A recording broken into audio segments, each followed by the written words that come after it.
Our next story concerns a former San Diego police officer, Doyle Wheeler. After Wheeler retired, he was shot in the head by unknown assailants who attacked him in his own home. Amazingly, he survived. Wheeler believes that many he had worked with in the San Diego force engineered this brutal attack.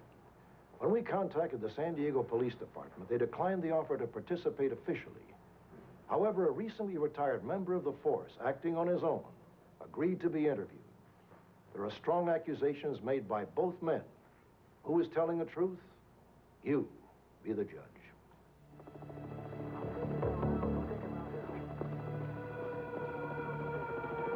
July 18th, 1984. McDonald's restaurant in San Ysidro, California, 12 miles from downtown San Diego. Sniper James Hubert, he kills 21 people and wounds 3 more inside the restaurant. The officer in charge is Lieutenant Doyle Wheeler, the San Diego Police Force. Wheeler gives an order to the SWAT team, fire on Huberty. But there is a delay of 26 minutes before his order is carried out. Wheeler believes that during this delay, 4 teenagers are murdered. I was not prepared for what I saw when I went inside the restaurant. I wasn't responsible. James Huberty was responsible. But at the time when you're under a great deal of stress, you end up blaming yourself for things that I felt that I should have been able to do something more to save those people's lives. The San Ysidro incident had a devastating emotional effect on Wheeler, and in March of 1985, he attempted suicide. In October of that same year, he retired with a stress-related disability. On April 24th, 1986, Doyle Wheeler was brought out of retirement by a subpoena. He had been called to testify at a murder trial. On trial was a 22-year-old black man named Sagan Penn.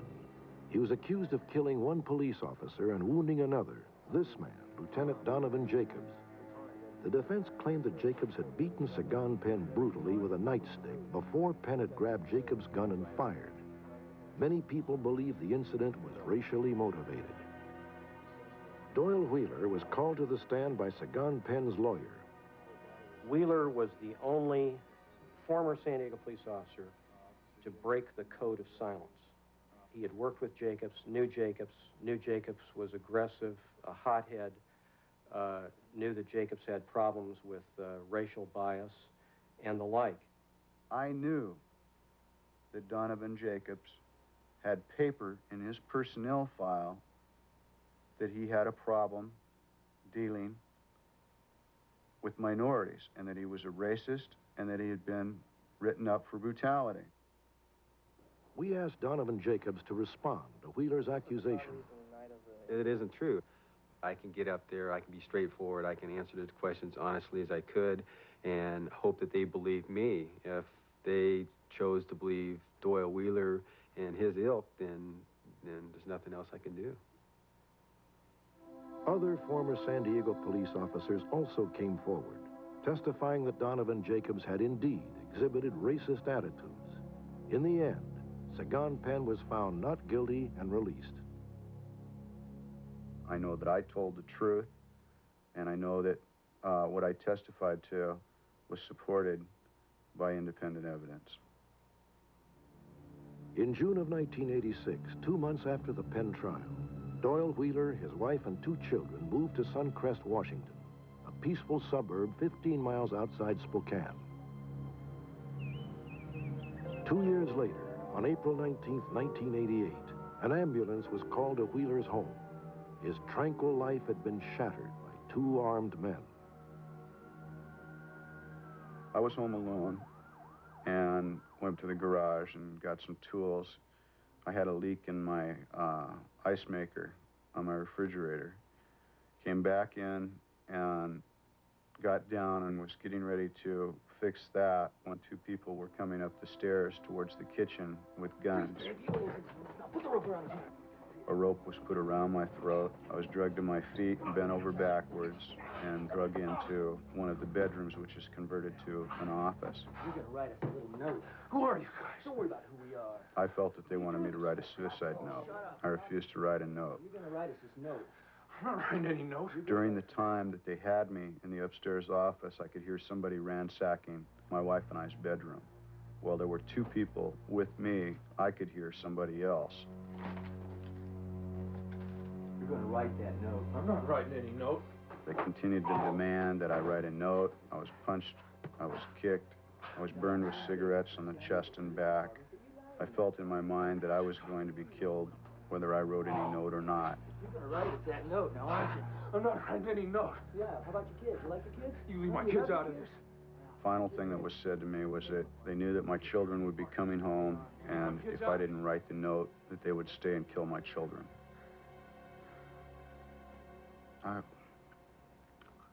I got to a point in time where I would have rather had them do it and get out of here, because I was afraid that I didn't know how much time had taken place, and I was afraid that that my kids were going to come home.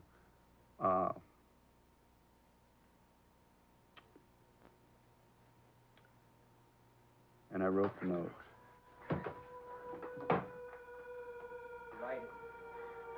According to Wheeler, the killers dictated this statement to him at gunpoint. To the San Diego police, I lied at the trial about Donovan Jacobs and the police department. I'm sorry. I make this statement of my own free will. Sign it. Doyle F. Wheeler.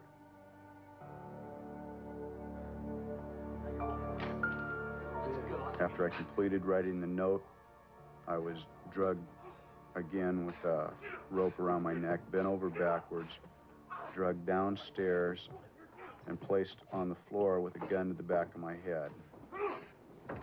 Tie him up good. We don't want him getting loose. Tie him up good. At this point, my hands were tied behind my back, extremely tight. My feet were tied. My hands and feet were tied together. The dark-haired suspect left the room. I don't know whether that person, the person that was upstairs, was the decision maker or not. But then the dark-haired suspect came back and went into the laundry room, which is next to our family room. And I believe made a telephone call. I thought I heard him dot on the phone and talking. The other individual that was with me reached over and turned up our television set, and I couldn't hear anything that was said. He came back in, and the dark-haired suspect pinned one of my police badges to my chest. He said that they were going to make it look like a dope rip. I think I resigned myself that I was going to die. I remember praying. And I remember begging.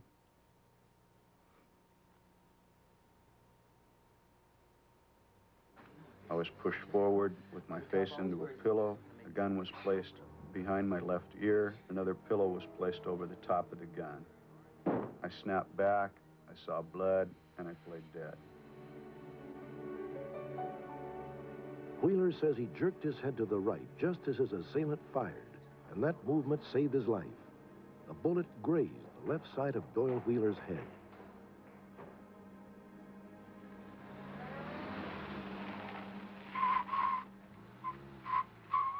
He waited until he heard the men drive away. Then, still bound, hand and foot, Wheeler struggled into the laundry room.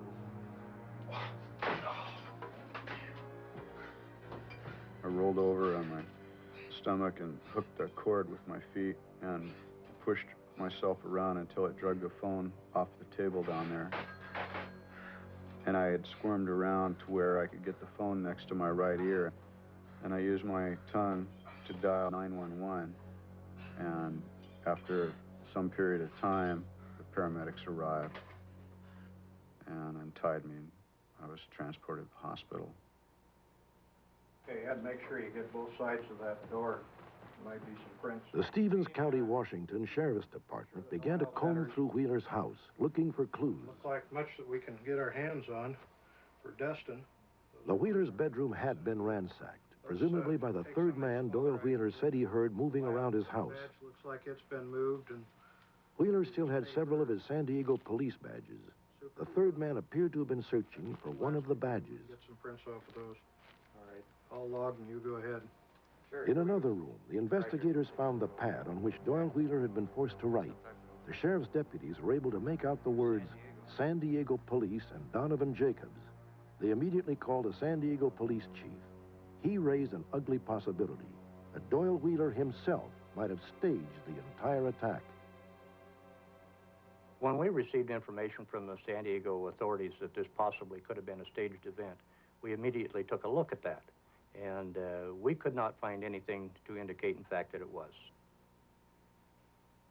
If you know Doyle at all, you would not find it hard to believe that that would be something he would set up to get the kind of attention that he likes to seek. He's like the bad kid in school who acts out. He doesn't care what kind of attention he gets, just as long as he gets attention. Like his suicide attempt and his testimony at the Penn trial. It was all his way of getting attention, just like this incident in Spokane is. There really is no evidence that we have found that clearly shows that the San Diego Police Department or its officers or someone acting on behalf of their officers has been responsible for the assault of Mr. Wheeler. We've also found nothing in our investigation that would show that Mr. Wheeler set this up himself. I don't believe this is a major conspiracy on the part of the San Diego Police Department to have Doyle Wheeler killed. I've never believed that. I do believe that there is evidence that points that a member or members of the San Diego Police Department entered into a conspiracy to have me killed.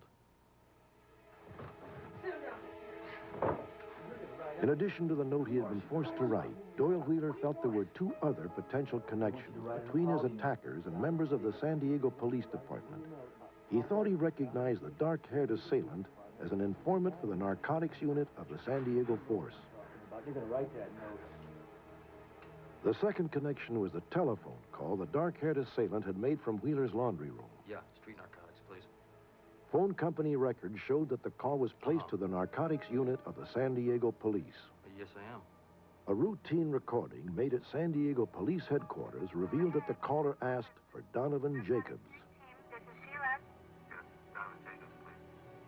Anybody who's ever paid a phone bill knows that the phone company keeps track of long-distance phone calls. Anybody who's ever phoned the police department knows that they tape record incoming phone calls. So it's ridiculous to think that police officers, either myself or anybody else, would make such a phone call. The only benefit or anybody benefiting from such a phone call would be Wheeler himself. He can now show a tangible link between Spokane and San Diego. This is San Diego Police Department. Yeah, street narcotics, please. San Diego Police Department cooperated with our personnel in giving us a tape recording of all that was on their telephone command center. There was some degree of certainty that it was not Mr. Wheeler's voice, but they could not come with a conclusive statement that said it was not Mr. Wheeler, and they could not give us any conclusive information as to whether or not they would be able to identify through voice analysis who actually made that phone call. Doyle Wheeler was asked by Stevens County Sheriff Richard Andrus to take a lie detector test. He declined. What I told them is, why don't you go polygraph some of the other people who have motive for doing this? Their indication was to me that they weren't going to bother those people. My indication was to them, if you're not going to bother those people, don't bother me. The California Attorney General's office later asked Donovan Jacobs to take a lie detector test. On the advice of his lawyer, he too declined.